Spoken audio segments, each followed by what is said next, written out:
Bismillahirrahmanirrahim. Assalamualaikum warahmatullahi wabarakatuh. Apa kabar semuanya? Semoga selalu dalam keadaan baik-baik saja ya. Baiklah, pada kesempatan kali ini saya Nur Aziza dengan NIM 120011085 ingin menyampaikan materi mengajar, yaitu materi sejarah kebudayaan Islam atau yang biasa disebut dengan SKI, yaitu pada kelas 7 semester ganjil. Nah, di sini saya akan membahas tentang kondisi masyarakat Arab sebelum Islam, sebelum kedatangan Islam ataupun pra-Islam. Nah, selanjutnya bahasan yang pertama yaitu kita akan membahas tentang kepercayaan masyarakat Arab pra-Islam. Nah, setelah meninggalnya Nabi Ismail, masyarakat Mekah saat itu menyembah berhala. Ini disebabkan salah satu pembesar suku Khuza'ah atau yang bernama Amir bin Lu'ay al-Khuzai mempraktikkan proses penyembahan berhala tersebut. Nah, pada saat selesai Nabi Ismail dan Nabi Ibrahim itu meninggal dunia, maka masyarakat Arab pada saat itu menyembah berhala, karena sudah tidak ada lagi tuntunan ataupun contoh yang bisa dapat diikuti begitu. Nah, sementara suku pembesar Quraisy saat itu ialah yang bernama Amir, itu mempraktikkan proses penyembahan berhala. Dengan demikian maka masyarakat saat itu juga otomatis mengikuti pembesar tersebut. Nah, saat itu masyarakat percaya dengan penyembahan berhala karena Amir bin Lu'ay ini mengajarkan dan meyakininya, sehingga terjadilah pusat penyembahan berhala di Mekah saat itu. Nah, selanjutnya tata cara peribadatan mereka saat menyembah berhala tuh bagaimana gitu kan. Yang pertama nih, mereka pada saat itu tuh berdiam di sisi berhala, berlindung kepadanya, memuji dan meminta pertolongan kepadanya. Yang kedua, ketika berhaji atau berumrah, mereka bertawaf mengelilingi berhala-berhala tersebut dan bersujud kepadanya. Nah, kemudian yang ketiga, masyarakat pada saat itu mendekatkan diri kepadanya dengan memberikan berbagai sesembahan. Nauzubillah min dzalik. Pada saat itu kondisi masyarakat Islam kondisi masyarakat Arab pada saat itu sangat menyimpang begitu. Karena berhala itu dijadikan satu-satunya keyakinan dia, salah satu penyimpangan yang sangat besar sekali, karena sudah meyakini berhala tersebut sebagai Tuhannya gitu. Kemudian yang selanjutnya yaitu masa ini dinamakan masa jahiliyah. Karena apa? Karena masa ini tuh dinamakan masa jahiliyah bukan nama lain dengan bukan masa kebodohan. Masa kebodohan apa gitu kan, tapi masa jahiliyah di sini artinya kebodohan keimanan terhadap keyakinan Allah Subhanahu wa taala gitu kan. Mereka bodoh dengan imannya, bukan karena akal ataupun keterampilan pada saat itu. Dalam artian jahiliyah di sini mereka tidak tahu gitu kan, sangat kurang pemahamannya tentang keyakinan maupun kepercayaan mengenai siapa yang harus disembah dan siapa yang harus diyakini begitu. Sangat lemah akidahnya ataupun akhlaknya di sini. Adapun faktor penyebab penyimpangan di Mekah saat itu. Nah, yang pertama faktornya itu adanya kebutuhan terhadap Tuhan yang selalu bersama mereka, terutama saat mereka membutuhkan. Kemudian yang kedua, kecenderungan yang kuat mengagungkan leluhur yang telah berjasa, terutama kepala kabilah nenek moyang mereka. Nah, yang selanjutnya yaitu rasa takut yang kuat menghadapi kekuatan alam yang menimbulkan bencana. Jadi masyarakat Arab saat ini menyembah berhala tersebut gitu kan, itu karena beberapa faktor yang kemudian mereka tuh takut kalau tidak ada berhala ataupun tidak ada yang disembah, mereka itu takut dengan bencana ataupun dengan masalah-masalah lainnya. Jadi untuk saat itu mereka sangat membutuhkan penyembahan ataupun proses proses sembahan pada saat itu. Nah, kemudian faktor lain dari ketiga faktor tersebut gitu kan, ada juga terdapat agama lain pada saat masyarakat Arab tersebut, yaitu antara lain agamanya agama Yahudi, Nasrani, Majusi, dan Sabai.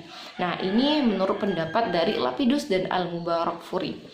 Nah, dari agama Majusi ini menurut Rizqullah banyak dianut masyarakat Arab yang tinggal di sekitar Persia seperti Irak, Bahrain, Hajar, dan beberapa wilayah sekitar pantai Teluk Arab. Saat Yaman masuk berada di bawah kekuasaan Persia, agama Majusi juga pernah dianut oleh masyarakat Yaman dan Arab Selatan. Nah, selanjutnya yaitu agama Sabai ini itu pemeluknya menyembah bintang-bintang, planet-planet, dan matahari, banyak berkembang dan dianut oleh penduduk Bani Kildan Al-Kildaniyun yang merupakan bagian dari suku bangsa Arab yang berdiam di Syam dan Yaman. Selanjutnya itu selain kepercayaan terhadap berhala dan agama-agama tersebut, begitu masyarakat Arab juga ada yang menyembah malaikat dan menyembah jin. Mereka menganggap malaikat adalah anak-anak Tuhan yang berjenis kelamin perempuan, seperti ditegaskan dalam Al-Quran surah As-Saffat ayat 151 sampai 157. Yang selanjutnya itu kondisi sosial masyarakat Arab pra-Islam. Bagaimana sih kondisi interaksi sosial antar orang-orang di sana gitu kan, komunikasinya bagaimana. Nah, di sini ada dalam hal positif nih. Masyarakat Arab saat itu memiliki keahlian syair dan berkarakter pemberani.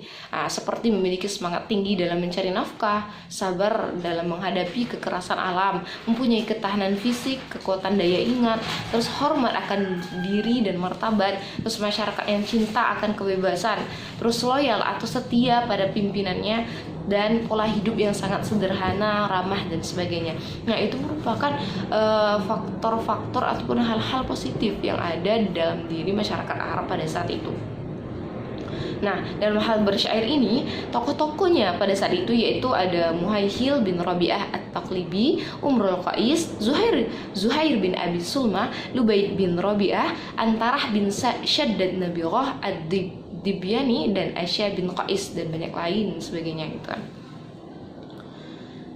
Nah, kemudian tidak menumpah kemungkinan gitu kan, banyak sekali juga hal-hal negatif dalam kondisi sosial dari masyarakat Arab pada saat itu. Apa sih kebiasaan-kebiasaan buruknya gitu kan? Kebiasaan-kebiasaan buruknya masyarakat saat itu yaitu meminum khamar atau arak sampai mabuk, berjudi, berzina, dan merampok dan sebagainya. Selain itu mereka saat itu memposisikan perempuan itu sangat-sangat rendah berbanding terbalik dengan sekarang gitu kan, ataupun dengan kenyataannya yang sudah tertulis di dalam Al-Quran gitu kan, bahwa seluruh wanita gitu kan harus dihormati gitu kan, karena istimewa gitu kan, dipandang istimewa oleh Allah Subhanahu wa taala. Nah, dan yang lebih buruk lagi pada saat itu masyarakat Arab di sana mempunyai tradisi ataupun kebiasaan mengubur anak perempuannya hidup-hidup saat masih balita atau masih bayi, karena mereka merasa malu dan terhina, serta masih berlaku tradisi perbudakan. Nah, na'udzubillah min zalik, pada saat itu keadaan perempuan ataupun keberadaan perempuan ini itu sangat dipandang rendah ataupun sangat dipandang buruk sekali, tercela sekali, sampai anak yang baru lahir itu dikubur hidup-hidup gitu kan. Kalau kita melihatnya secara logika gitu kan, orang-orang Arab mengubur anak perempuan yang masih kecil, yang masih balita, yang tidak mempunyai dosa sama sekali, itu sangat ngeri sekali gitu kan, sangat tega sekali gitu kan, bagaimana kemanusiaannya gitu kan. Terus yang selanjutnya ialah kita akan bahas kondisi ekonomi masyarakat Arab pra-Islam. Nah, kondisi ekonomi masyarakat Arab pada saat itu sebelum datangnya Islam itu sudah membaik gitu kan, sudah tergolong maju. Nah, karena sebagian besar mereka itu ada yang berniaga atau berdagang dan selain itu juga ada yang berternak dan juga ada yang bertani. Nah, suku Quraisy pada saat itu memegang peran penting dalam perniagaan atau perdagangan di Jazirah Arab. Nah, mereka mengadakan perjalanan ke daerah-daerah lain, sehingga hal ini Allah mengabadikan dalam Al-Quran mengenai perjalanan mereka, yaitu musim dingin menuju Yaman dan musim panas ke kota Syam, yang terdapat pada Quran Surah Al-Quraisy ayat 1 dan 4. Ukas, Mijannah, dan Zulmajas merupakan pusat-pusat perdagangan yang terkenal saat itu. Fungsinya yaitu sebagai transaksi perdagangan, dan bukan hanya sebatas transaksi perdagangan saja. Ini merupakan juga menjadi pusat pertemuan antara sastrawan, penyair, dan orator pada saat itu. Nah, tetapi di samping itu, dalam kemajuan ini ada hal negatif di dalam kondisi ekonomi masyarakat Arab pada saat itu. Apa? Dalam hal ekonominya itu riba sudah menjadi tradisi ataupun kebiasaan yang lazim dipraktikkan oleh masyarakat Jazirah Arab saat itu. Saat itu transportasi untuk memobilisasi barang perdagangan mereka yaitu menggunakan binatang unta, karena menurut mereka unta ini dapat diandalkan. Kemudian kita akan bahas bagaimana kondisi politik dari masyarakat pra-Islam atau sebelum kedatangan Islam pada masyarakat Arab di Mekah tersebut. Nah, bangsa Arab dipengaruhi oleh 3 kekuatan politik, yaitu Kekaisaran Bizantium, Kekaisaran Persia yang memeluk agama Zoroaster, serta dinasti Himyar yang berkuasa di Arab bagian selatan. Nah, kondisi politik Jazirah Arab dahulu terpengaruhi oleh dua hal, yaitu interaksi dunia Arab dengan Kekaisaran Bizantium dan Persia, dan yang kedua yaitu persaingan antara Yahudi dan Zoroaster. Nah, Kekaisaran Bizantium ini itu disebut juga dengan Kekaisaran Romawi Timur, dan berpusat pada ibu kota Konstantinopel dan dikuasai oleh kaisar-kaisar yang merupakan pengganti Kaisar Romawi kuno setelah runtuhnya Kekaisaran Romawi Barat. Nah, sedangkan Kekaisaran Persia adalah Kekaisaran Persia pra-Islam, terakhir dipimpin oleh dinasti Sasania atau Sasanid, mempunyai wilayah Iran, Irak, Amerika, Afghanistan, Turki bagian timur, dan sebagian India, Suriah, Pakistan, Kaukasia, Asia Tengah, dan Arabia. Pada kondisi masyarakat Arab pada saat itu banyak sekali kerajaan-kerajaan yang pernah ada sebelum kedatangan Islam, gitu kan, yang di antara lain kerajaan-kerajaannya yang pertama yaitu ada Kerajaan Kindah. Nah, Kerajaan Kindah ini berdiri pada tahun 480 sampai 529 sebelum Masehi. Kerajaan Kindah adalah salah satunya kerajaan yang berdiri di tengah-tengah Jazirah Arab di antara hukum yang diatur berdasarkan kabilah. Nah, raja pertama dari Kerajaan Kindah ini yaitu bernama Hajar Akil Al-Miror. Dia tunduk di bawah Kerajaan Himyar di Yaman.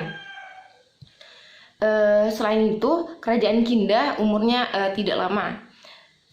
Selanjutnya ada Kerajaan Ma'in dan Kerajaan Qotban. Nah, kerajaan ini berdiri setelah Kerajaan Kindah runtuh, yaitu pada tahun 1200 sebelum Masehi sampai 1700 sebelum Masehi. Nah, Kerajaan Ma'in ini itu tidak banyak sekali sejarah-sejarah bagaimana berdiri ataupun peninggalan-peninggalnya seperti itu. Dan Kerajaan Ma'in dan Kerajaan Qotban ini hidup pada satu zaman. Nah, selanjutnya itu ada Kerajaan Saba. Kerajaan Saba ini berdiri pada saat runtuhnya Kerajaan Ma'in dan Qotban. Nah, kerajaan ini meliputi Hadramaut dan ibu kotanya adalah Ma'rab. Kerajaan ini menjadi terkenal disebabkan karena dua hal. Yang pertama yaitu Ratu Bilqis. Nah, kisah ini kita bisa temui gitu kan dengan kisah dengan Nabi Sulaiman dalam surah An-Naml begitu. Yang kedua, kerajaan ini menjadi terkenal yaitu karena ada bendungan Ma'rab yang besar di sana, dan bendungan ini menjadikan Yaman menjadi sebuah negeri yang makmur dan sejahtera. Nah, selanjutnya ada Kerajaan Himyar. Kerajaan Himyar ini berdiri setelah runtuhnya Kerajaan Saba dan menjadikan Zofar sebagai ibu kotanya. Raja-rajanya menggelari dirinya dengan Tobabi'ah. Saba dan Himyar meninggalkan peninggalan-peninggalan yang menunjukkan keagungan dan kemajuan yang dicapai dua kerajaan tersebut. Nah, kemudian yaitu ada pendudukan Romawi di Yaman.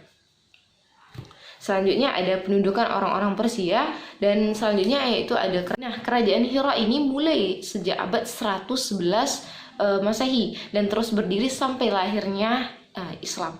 Kerajaan ini telah berjasa juga nih terhadap kebudayaan Arab karena warga negaranya banyak mengadakan perjalanan-perjalanan di seluruh jazirah Arab, terutama untuk berniaga. Dalam hal itu, mereka juga menyiarkan kepandaian menulis dan membaca mereka. Nah, selanjutnya ada kerajaan Ghassan. Kerajaan Ghassan ini namanya berasal dari mata air Syam yang disebut Ghassan. Kaum Ghassan memerintah di bagian selatan dan dari negeri Syam dan di bagian utara dari jazirah Arab. Mereka telah memiliki kebudayaan yang tinggi dan menganut agama Masehi yang diterimanya dari bangsa Romawi, dan mereka lah yang memasukkan agama Masehi itu ke jazirah Arab. Nah, yang terakhir yaitu ada Hijaz. Hijaz ini merupakan daerah atau negeri gitu. Dan Hijaz ini berbeda dengan negeri yang lain gitu. Negeri Hijaz ini belum pernah dijajah dan diduduki serta dipengaruhi negara-negara asing. Karena apa? Karena negeri ini itu terlihat tidak menarik karena kondisi daerah tersebut itu orang-orangnya itu tidak mampu gitu kan, dalam artian miskin. Dan letak darinya tuh sangat geografis sehingga tidak menarik hati penjajah negeri lain gitu. Dan lebih khususnya negeri ini itu sangat istimewa karena negeri ini dipandang sangat istimewa karena apa? Karena memiliki kota Mekah gitu kan, kota Mekah. Dan awalnya kota Mekah ini dikuasai oleh Nabi Ismail. Karena Nabi Ismail telah meninggal, kekuasaan ini diberikan kepada putra sulungnya Nabi dan dilanjutkan oleh penguasa kabilah Jurhum. Dan kemudian suku Jurhum ini diganti oleh suku Khuza'ah yang datang dari Yaman setelah runtuhnya bendungan Ma'rib dan berkuasa di Mekah selama 300 tahun. Nah, dalam abad 5 Masehi ini, suku Quraisy itu selama memerintah, selama menguasai gitu kan, selama memegang kekuasaan kota Mekah gitu kan. Kota Mekah itu mengalami kemajuan yang sangat pesat. Dan suku Quraisy ini mengamankan para penziarah yang datang ke kota Mekah dan mendirikan semacam pemerintahan. Selain itu, suku Quraisy juga mengatur urusan yang berkenaan dengan Ka'bah, dan mereka juga membentuk itu kan jabatan-jabatan tinggi yang diberikan kepada kabilah pada saat itu. Apa sih jabatan-jabatannya? Yang pertama itu ada hijabah. Nah, hijabah ini artinya penjara kunci Ka'bah. Yang kedua ada siqoyah, yaitu penjara air mata Zamzam. Yang selanjutnya itu ada diyat, yaitu kekuasaan hakim sipil dan kriminal. Yang keempat ada namanya sifaroh, yaitu kuasa usaha negara atau duta. Yang kelima yaitu ada liwah atau jabatan ketentaraan. Selanjutnya itu namanya ada rifadah, adalah pengurus pajak bagi fakir miskin. Selanjutnya itu ada nadwah, ialah jabatan ketua dewan. Yang selanjutnya ada khoiman, yaitu ada pengurus balai musyawarah. Dan yang selanjutnya itu ada khazina, ialah jabatan administrasi keuangan. Dan yang terakhir itu ada namanya azrim, yaitu penjaga panah peramal untuk mengetahui pendapat para dewa-dewa. Nah, mungkin hanya itu yang dapat saya bahas dari kondisi masyarakat Arab pra-Islam atau sebelum kedatangannya Islam. Semoga apa yang saya bahas ataupun saya sampaikan pada hari ini dapat bermanfaat dan menambah pengetahuan kita dalam sejarah kebudayaan Islam. Bagaimana tingkat pengetahuan kita itu dapat bertambah dan dapat membuat kita penasaran bagaimana sih sejarah Islam dahulunya. Nah, begitu. Dan semoga bermanfaat dan semoga semakin menambah semangat untuk kita terus belajar.